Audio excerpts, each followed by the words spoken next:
নমস্কার বন্ধুরা, আপনাদের সবাইকে স্বাগত জানাচ্ছি আমাদের সরকারি সংবাদ ইউটিউব চ্যানেলে। বন্ধুরা, আপনাদের পরিবারে যদি একজন কন্যা সন্তান বা মেয়ে সন্তান থেকে থাকে তাহলে কিন্তু বন্ধুরা আজকের ভিডিওটি শুধুমাত্র আপনাদের জন্য। তার কারণ বন্ধুরা, আমাদের রাজ্যের মাননীয় মুখ্যমন্ত্রী মমতা বন্দ্যোপাধ্যায় তিনি এই 2024 সালের জানুয়ারি মাস থেকে নতুন বেশ কয়েকটি প্রকল্প চালু করতে চলেছেন। আর সেই প্রকল্পগুলোর মধ্যে তিনি বাড়ির মেয়েদের জন্য একটা নতুন প্রকল্প চালু করলেন, যে প্রকল্পে আপনারা আবেদন করলেই কিন্তু আপনারা জানুয়ারি মাসের প্রথম সপ্তাহে কিন্তু 11,000 টাকা সরাসরি আপনার ব্যাংক অ্যাকাউন্টে পেয়ে যাবেন। তো আসুন বন্ধুরা, আপনাদের বাড়িতে যদি একজন মেয়ে সন্তান থেকে থাকে, এই প্রকল্পে আপনারা কিভাবে আবেদন করবেন, আপনার কি কি ডকুমেন্ট লাগবে আর আপনার মেয়েদের কি কি ডকুমেন্ট লাগবে, এই সব কিছুই আজকের ভিডিওর মাধ্যমে আমরা জানতে চলেছি। তো চলুন এবার দেরি না করে দেখে নেওয়া যাক। তো বন্ধুরা দেখুন, এখানে বড় বড় করে লিখিত রয়েছে বাড়িতে কন্যা সন্তান থাকলেই আপনি পেয়ে যাবেন 11,000 টাকা। কিভাবে আবেদন করবেন, বয়স কত থাকতে হবে আপনার মেয়ের, আর কি কি ডকুমেন্ট লাগবে, আর অফলাইন না অনলাইনে আবেদন করতে হবে, এই সব কিছুই আজকের ভিডিওর মাধ্যমে আমরা জানতে চলেছি। তো বন্ধুরা, তোমরা যদি 2024 জানুয়ারি মাসে এই এককালীন 11,000 টাকা পেতে চাও তাহলে কিন্তু অবশ্যই বন্ধুরা এই ভিডিওতে লাইক করে আমাদের চ্যানেলকে সাবস্ক্রাইব করে রেখে দিন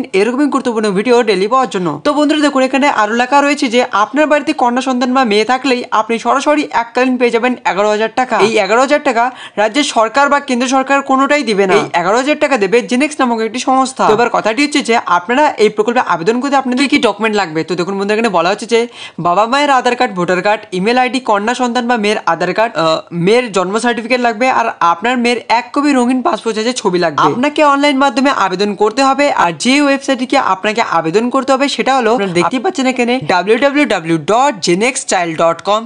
আর বন্ধুরা, আপনারা যদি এই ওয়েবসাইটটিকে যদি আপনারা আবেদন করতে না পারেন সেক্ষেত্রে আমাকে কমেন্ট করে জানিয়ে দিবেন, আমি আপনাদের সঠিক প্রসেসটা জানিয়ে দেবো যে কিভাবে আবেদন করলে আপনারা এই 11,000 টাকাটা পেয়ে যাবেন।